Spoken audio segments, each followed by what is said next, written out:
causa da beatificação do nosso querido Padre Vítor Coelho de Almeida, homem de Deus, apóstolo da Rádio Aparecida, ele que tantas vezes buscou na palavra a luz para a sua vida.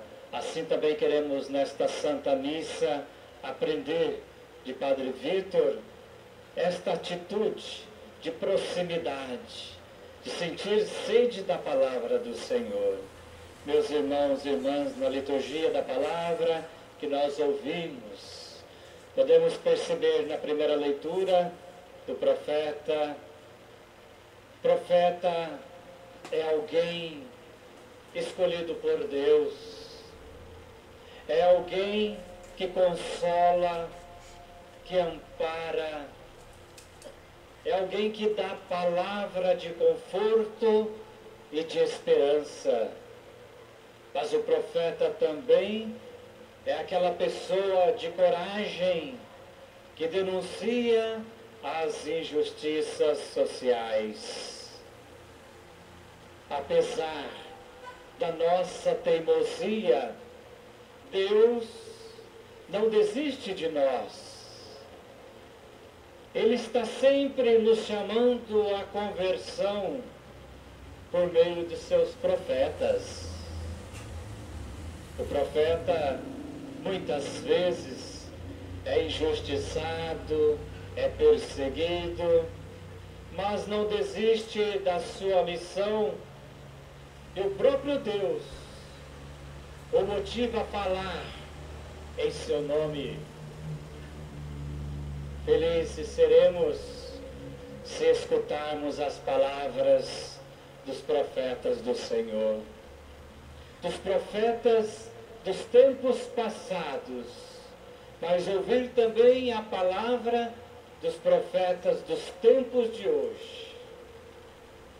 Algumas vezes ficamos rebeldes e não percebemos os recados de Deus para o nosso bem.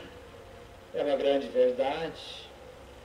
O pecado nos afasta da convivência com as pessoas. O pecado nos tira a intimidade com Deus.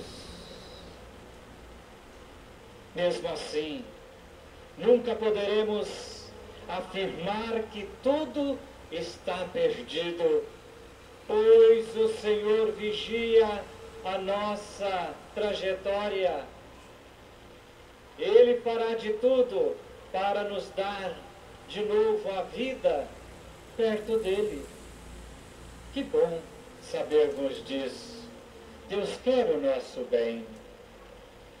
Na leitura de Paulo aos Coríntios, Paulo nos ensina que nos momentos de fraqueza é que precisamos mais de Deus.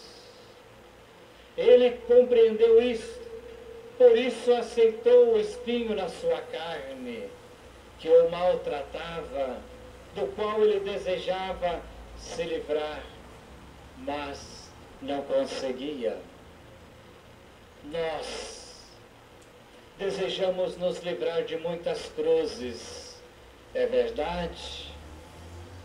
Desejamos nos livrar de muitas dificuldades e não temos a capacidade de afastá-los. Há fardos que carregamos a vida inteira e que nos fazem sofrer. No entanto, se prestarmos atenção, descobriremos que os fardos pesados que carregamos nos ajudam no crescimento humano e espiritual. Talvez, se não fossem esses fardos, não reconheceríamos a graça de Deus agindo na nossa vida. O Senhor diz: basta a minha graça. É na fraqueza que a força de Deus se manifesta. Nós devemos nos gloriar das nossas incapacidades, para que a força de Cristo age em nós. Agindo assim, será mais fácil conviver com as nossas imperfeições, com as injúrias, com as necessidades, com as perseguições sofridas por amor de Cristo. Quando nos sentimos fracos, cedemos lugar à força de Deus que opera em nosso favor. E no Evangelho que ouvimos, o Evangelho de Marcos, nos mostra que o caminho do profeta é um caminho marcado de perseguição, marcado pela rejeição e até mesmo pela incompreensão das pessoas que fazem parte do nosso convívio. O próprio Jesus, o profeta maior de todos os tempos, passou pela experiência da rejeição das autoridades políticas, religiosas, mas também dos seus amigos, dos seus conterrâneos, que o menosprezaram, porque Jesus era de família pobre. A cruz é certeira no caminho do profeta.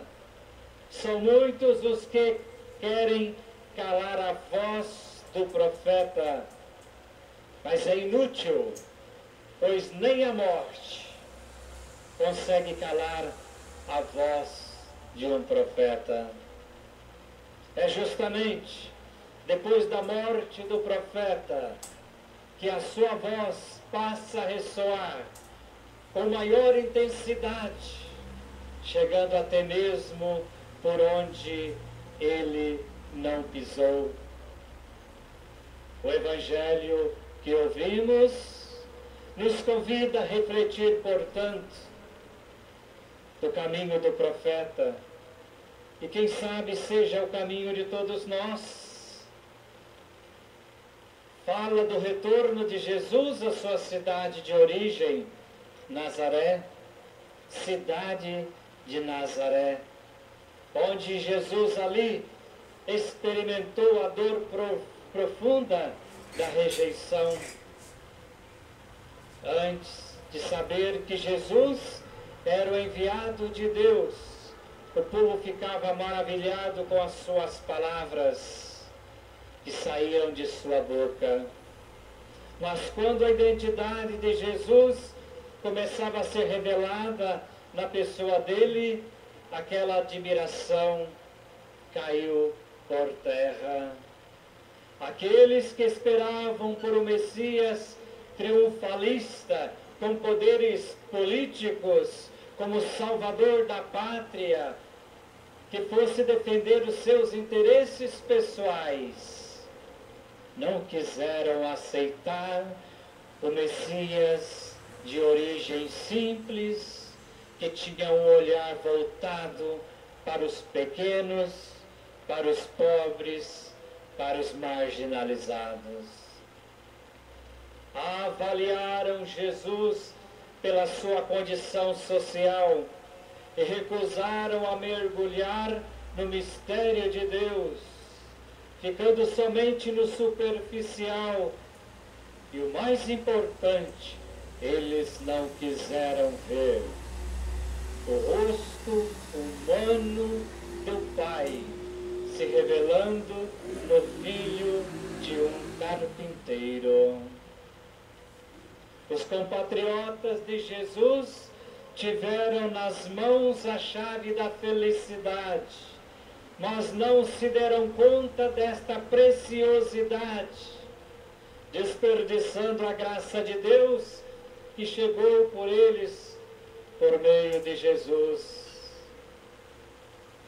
Naquele lugar, Jesus não pôde realizar milagres, a não ser somente algumas curas, devido à falta de fé daquele povo que esperava pelo extraordinário.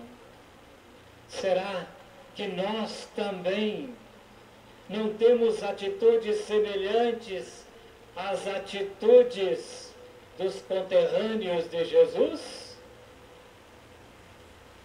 Será que estamos aceitando o recado de Deus que chega até nós por meio das pessoas mais simples? Dificilmente reconhecemos a sabedoria presente numa pessoa simples. Quantos de nós fazemos pouco caso daquele ministro da palavra que faz a celebração nas comunidades com tanta dedicação, com tanto zelo, só porque ele é de origem simples, ou menosprezamos?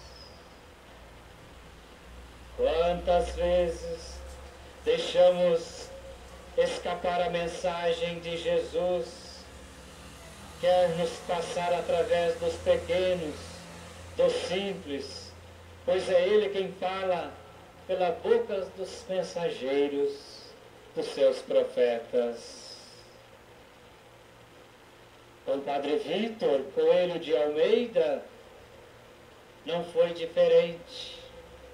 O apóstolo da rádio, servo de Deus, missionário redentorista, que na sua fragilidade experimentou a fortaleza de Deus, educador da fé pelas ondas da Rádio Aparecida, fazendo chegar às famílias deste nosso imenso Brasil, aos pobres, que eles são queridos, que eles são amados de Deus. Incansável missionário que se embrenhou pelo caminho da cruz, disposto a dar a vida pela copiosa redenção. Que Nossa Senhora abra os nossos ouvidos e corações para a vontade de Deus e deixemos-nos encantar pela mensagem do carpinteiro, pela mensagem do Padre Vítor Coelho de Almeida, por Jesus, o Filho de Maria, Jesus de Nazaré, o nosso irmão mais velho, por Padre Vítor Coelho de Almeida, nosso missionário, companheiro de caminhada. A eles queremos agradecer a Deus pela intercessão querida de nossa Mãe Aparecida. Louvado sejam Jesus e a Virgem Maria, para sempre sejam louvados. Creio em Deus